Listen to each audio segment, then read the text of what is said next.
Hai para sudaners, kumaha kabarna? Damang sadayana dengan saya si Otong kembali lagi di channel Ningali Film. Pada episode kali ini kita akan melanjutkan alur cerita dari film God of Lost Fantasy untuk bagian yang ke-8. Dan tidak usah berlama-lama lagi, mari kita mulai ceritanya.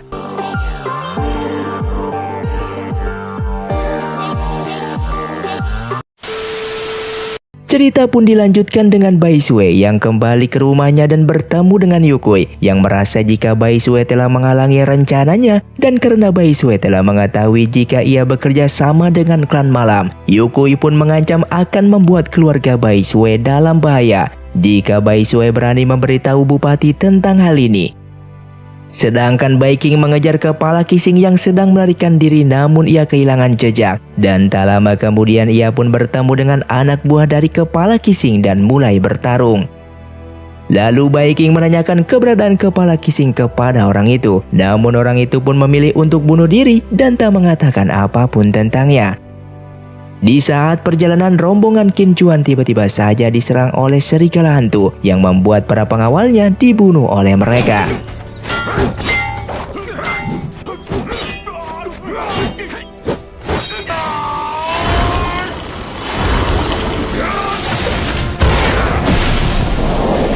Beruntungnya secara kebetulan Baiking melihat pertarungan tersebut dan memutuskan untuk menyelamatkan Qin Chuan. Di sisi lain, Qin Chen memberikan beberapa buku tentang kota pedang kepada Wetian untuk dipelajarinya. Sebenarnya Qin Chen tak mau Wetian memasuki kota pedang, namun Wetian meminta Qin Chen untuk percaya kepadanya jika ia akan selamat dan akan kembali keluar dari kota pedang. Namun tiba-tiba Rohan pun datang untuk memberitahu tentang Qin Chuan yang mengalami penyergapan saat di perjalanan. Qin Chuan yang selamat menanyakan identitas wanita tersebut yang telah menyelamatkannya, namun Baiking tidak memberitahukan tentang identitas aslinya. Saat itu Xiang menemui Wukui untuk memberitahu tentang senior Cumang yang bisa membuat penawar dari mimpi mabuk yang telah dialami ayahnya itu. Mendengar itu, ia pun pergi menemui senior Cumang untuk meminta bantuan, sehingga ia pun memberitahu tentang kaisar yang telah terkena sihir mimpi mabuk yang membuat ayahnya itu sudah beberapa tahun tidak bangun dari tidurnya. Mendengar itu, senior Cumang langsung menolaknya karena ia tak mau lagi masuk ke dalam masalah kekaisaran dan mengatakan jika ia tak punya hubungan lagi dengan sang kaisar. Sedangkan serigala hantu dan yang lainnya pun berhasil menyusul Qin Chuan dan Baiking yang membuat mereka berdua terpojok, dan setelah itu terjadilah pertarungan.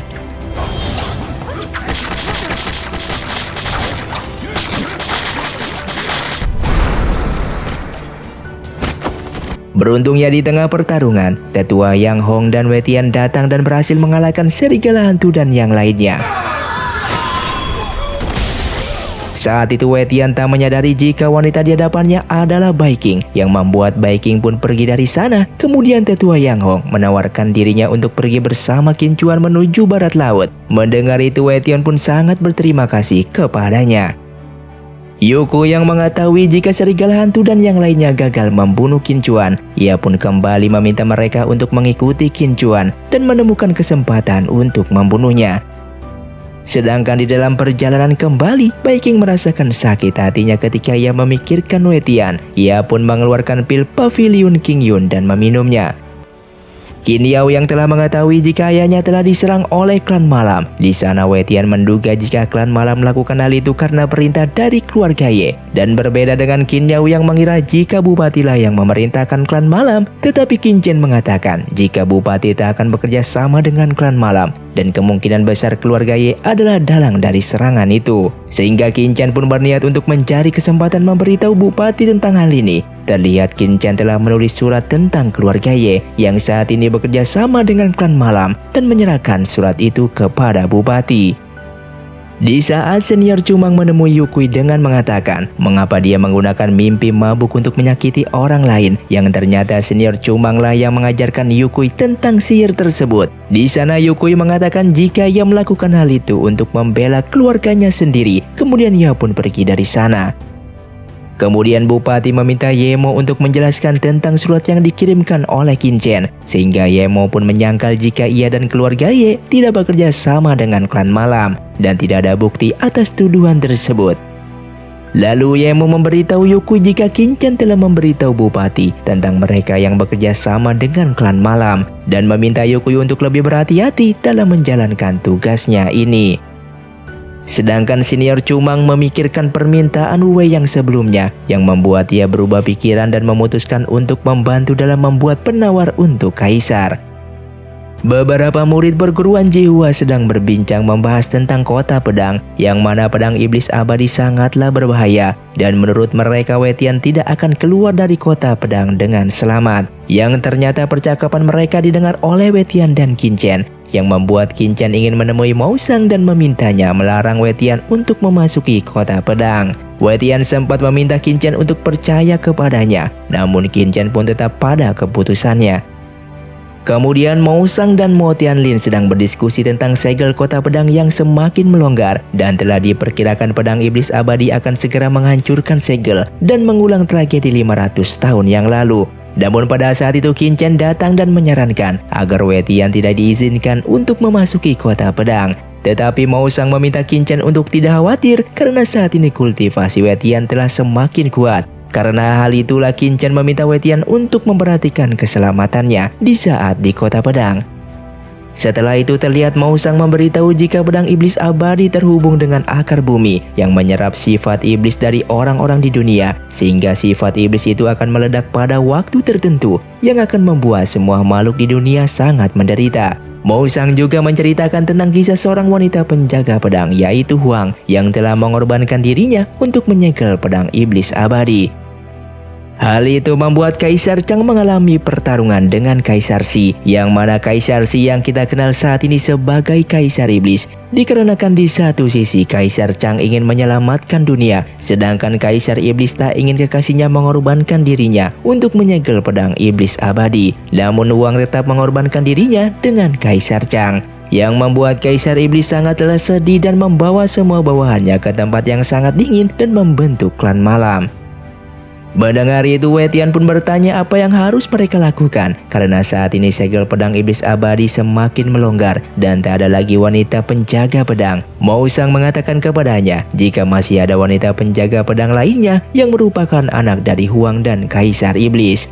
Yang mana 500 tahun yang lalu Tuan Mo menemukan mayat dari Huang di kota pedang yang sedang mengandung seorang anak. Tuan Mo membuat makam untuk Huang dan tak sengaja menemukan pohon mahkota 7 harta dan meletakkan peti mati Huang di bawah pohon itu. Tuan Mo menggunakan metode rahasia agar anak di dalam kandungan Huang bisa terus hidup, dan sejak saat itu hanya perguruan Jiwa dan keluarga Mo yang menjaga kota pedang sambil menunggu kelahiran penjaga pedang yang baru. Mendengar itu Wetian pun menyadari jika wanita pedang yang dimaksud adalah Qin-chen, yang membuat Wetian sangatlah khawatir jika Qin-chen akan mati demi menyegel pedang iblis abadi. Kemudian terlihat Wetian sedang beristirahat di kamarnya. Wetian pun datang dan memandang Qin-chen. Saat itu Wetian mengingat apa yang dikatakan oleh Mausang, yang mana Mausang memberitahunya satu-satunya cara untuk menyelamatkan Qin-chen, yaitu dengan cara mengendalikan pedang iblis abadi dan tak akan membiarkan Qin-chen untuk mengorbankan dirinya. Sedangkan saat ini Kaisar Iblis berniat masuk ke kota pedang. Di saat pintu masuk kota pedang telah dibuka, yang ternyata hari ini adalah hari untuk membuka pintu masuk menuju kota pedang dan semua orang pun telah berkumpul di sana. Bupati dan Yemo sempat khawatir jika Wetian akan berhasil mendapatkan pedang cabang dari pedang iblis abadi dan akan menjadi musuh mereka. Kemudian Mo Tianlin meminta Bupati dan Pangeran Negeri Suyun untuk mengeluarkan segel giok dari kedua negara dan membuka pintu masuk menuju kota pedang. Saat itu Kaisar Iblis berencana untuk menghancurkan pedang iblis abadi, namun pelayannya sempat khawatir jika pedang iblis abadi dihancurkan maka sifat iblisnya akan keluar dan membunuh semua orang, termasuk orang-orang dari klan malam. Tetapi Kaisar Iblis mengatakan jika ia telah memasang formasi pelindung di Istana Iblis dan tak akan membahayakan orang-orang dari klan malam. Setelah itu terlihat pintu masuk menuju kota pedang pun telah dibuka. Wetian dengan segera memasuki kota pedang, namun terlihat Kaisar Iblis mengambil kesempatan itu untuk mengikutinya masuk. Wu Wei pun menyadari hal itu, tetapi ia mengira jika ia salah lihat. Di perguruan jiwa terlihat Qin Chen baru saja terbangun dari tidurnya, yang ternyata ia telah diberikan obat tidur oleh Mao Sang. Dan setelah mengetahui jika Wei Tian telah pergi, ia pun bergegas untuk menyusulnya, namun Rohan ingin ikut bersama Qin Chen. Sedangkan Wei Tian dan Kaisar Iblis telah tiba di depan pedang iblis abadi, dan Kaisar Iblis pun berusaha untuk menghancurkannya. Saat itu Mao Tianlin yang berada di luar pun menyadari jika seseorang telah masuk ke kota pedang dan berusaha untuk menghancurkan pedang iblis abadi. Di sana Mao Tianlin khawatir jika segel kota pedang akan hancur dikarenakan seseorang telah berusaha untuk menghancurkan pedang iblis abadi, dan merasa curiga jika Kaisar Iblislah yang telah memasuki kota pedang tanpa izin. Pada saat itu pedang iblis abadi mengeluarkan ledakan yang membuat Wei Tian dan Kaisar Iblis pun terlempar keluar dari kota pedang. Karena hal itulah, Mao Tianlin untuk sementara waktu menutup pintu masuk menuju kota pedang. Wu Wei dan Fan Le dengan segera membawa Wei Tian yang pingsan kembali ke perguruan jiwa. Saat itu Mao Tianlin menjelaskan kepada Bupati bahwa ada iblis yang masuk ke kota pedang dan telah menyebabkan pedang iblis meledak. Bupati pun curiga jika iblis yang masuk ke kota pedang adalah klan malam. Ia pun meminta Yemo untuk menyelidikinya. Mao Tianlin berencana menggunakan kekuatannya untuk memperkuat segel kota pedang. Kemudian Mao Tianlin menyerahkan kunci dari pintu masuk kota pedang pada Mao Sang. Saat itulah Mao Sang ingin menggantikan Mao Tianlin, tetapi Mao Tianlin menolaknya. Dan setelah itu ia pun mengorbankan dirinya untuk memperkuat segel kota pedang tersebut. Setelah Mao Tianlin menggunakan kekuatannya untuk memperkuat segel, tiba-tiba Qin Chen pun datang dan melihat ayahnya untuk terakhir kalinya. Setelah Mao Tianlin menghilang, Mao Sang pun memberitahu jika Mao Tianlin telah mengorbankan dirinya untuk memperkuat segel kota pedang, yang membuat Qin Chen pun sangatlah sedih dan mengingat kembali masa lalunya. Setelah itu Mao Sang pun meminta tetua Qian untuk membawa Qin Chen kembali ke perguruan jiwa. Tak lama setelah itu Kaisar Iblis pun datang menemui Mao Sang, yang membuat Mao Sang berusaha untuk menyerangnya. Namun ia belum cukup kuat untuk melawannya, yang membuat kunci kota pedang telah berhasil direbut oleh Kaisar Iblis. Kemudian Kaisar Iblis bertanya tentang asal-usul Qin Chen dan hubungannya antara Qin Chen dengan Huang. Di bawah ancaman dari Kaisar Iblis, Mao Sang pun memberitahu jika Qin Chen merupakan putrinya. Ketika Wu Wei dan yang lainnya kembali ke perguruan jiwa, mereka pun bertemu dengan Bai Sui. Di saat Wei Tian terbaring di tempat tidurnya dalam keadaan koma, ia terus memanggil nama Qin Chen, yang membuat Bai Sui sangatlah sedih karena terbakar api cemburu.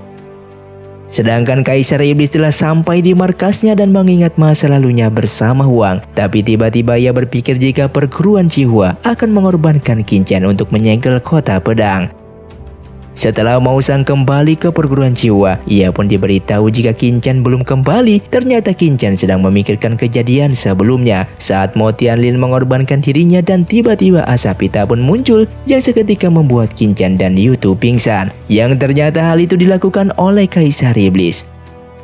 Mao Sang dan Qianxing mengetahui jika Qin Chen telah menghilang dan curiga jika Kaisar Iblis telah membawa Qin Chen pergi ke markasnya. Kemudian mereka pun berniat menuju istana iblis, namun mereka tidak menemukan pintu masuknya. Melihat Mao Sang khawatir dengan Qin Chen, Qianxing pun meminta Mao Sang untuk tidak khawatir karena Kaisar Iblis tidak akan menyakiti putrinya sendiri. Di sisi lain, Kaisar Iblis menghampiri dan memberitahu Qin Chen jika ia adalah putrinya. Tentu saja Qin Chen pun tak percaya dan berpikir jika Kaisar Iblis telah membunuh ayahnya, yaitu Mao Tianlin. Namun Kaisar Iblis meminta Qin Chen untuk melihat lukisan dari Huang dan memberitahunya jika Huang adalah ibunya. Kaisar Iblis menjelaskan jika Kaisar Chang adalah pembunuh dari ibunya, dan saat ini batu jiwa bintang Kaisar Chang berada di tubuh Wei Tian. Dikarenakan Wei Tian adalah pewaris dari Kaisar Chang, hal itu berarti Wei Tian merupakan musuh mereka. Setelah Wei Tian bangun, ia pun tidak menemukan keberadaan Qin Chen di sana, dan Fan Le memberitahunya jika Qin Chen telah menghilang. Mendengar itu, Wei Tian ingin pergi menemukan Qin Chen, tetapi Mao Sang pun datang dan meminta Fan Le membawa Bai Sui keluar dari sana.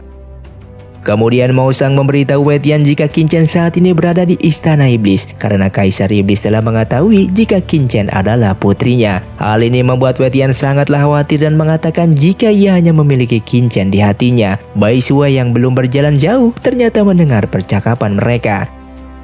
Kemudian Wetian yang bangun keesokan harinya mengetahui jika Bai Shuai telah pergi dan berpikir jika Bai Shuai telah kembali ke rumahnya. Setelah Bai Shuai meninggalkan perguruan Qihua, ia pun bertemu dengan Yukui dengan memperingatkan Bai Shuai untuk tidak membantu Wetian lagi. Jika ia berani membantunya lagi, maka keluarga Bai akan mendapatkan masalah yang tak ada habisnya.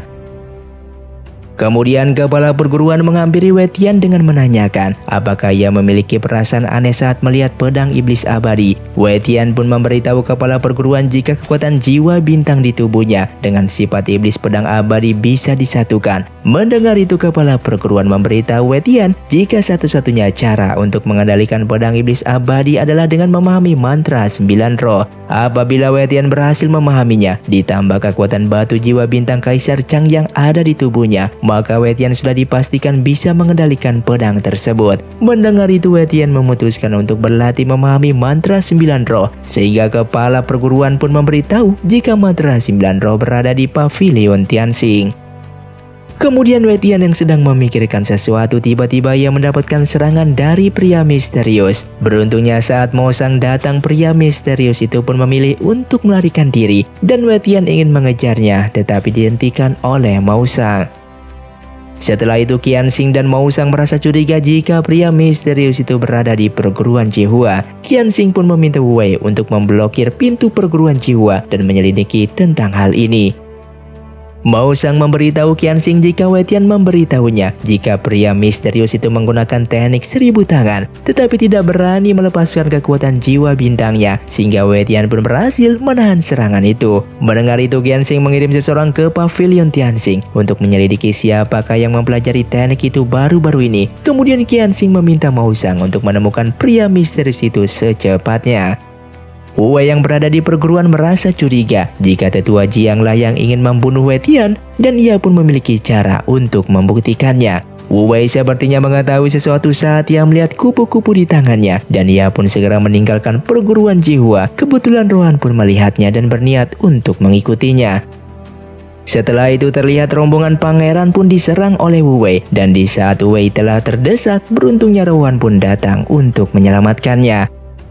Sedangkan Yukui melaporkan kepada Jiao jika Qin Chuan telah melarikan diri ke wilayah barat laut dan telah bergabung dengan keluarga Qin lainnya. Tetapi Jiao meminta Yukui untuk menjemput Qin Yao di perguruan Qihua sesuai dengan janji bupati pada Pangeran Suyun. Dan terlihat pangeran pun datang ke perguruan Qihua untuk mencari Qin Yao dengan memberikannya waktu 3 hari untuk memikirkannya apakah ia akan ikut bersamanya menuju negeri Suyun.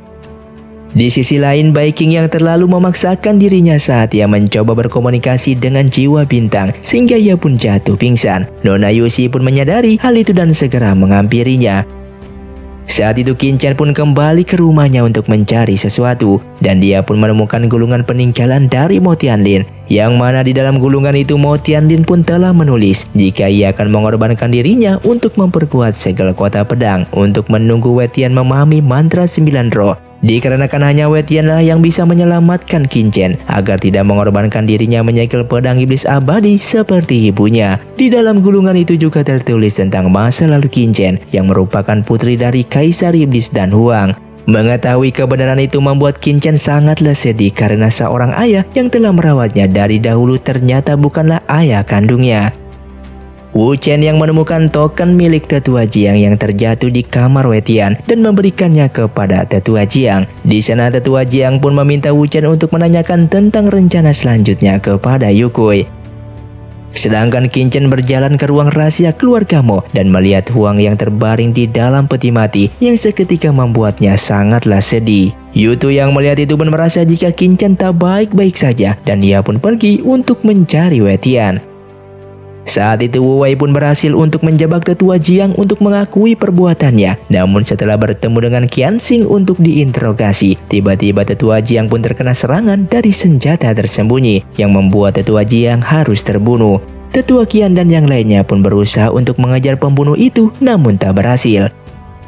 Tak lama kemudian Yutu pun menghampiri Wetian dan segera membawa Wetian ke ruangan rahasia keluarga Mo. Dan setelah itu ia pun melihat Qin Chen yang sangatlah bersedih. Di sana Qin Chen mengatakan tentang identitasnya sebagai putri dari Kaisar Iblis dan berpikir jika hubungannya dengan Wetian tak pantas untuk dilanjutkan. Namun tiba-tiba Kaisar Iblis muncul dan berniat untuk membunuh Wei-Tian, tapi beruntungnya dihentikan oleh Qin Chen.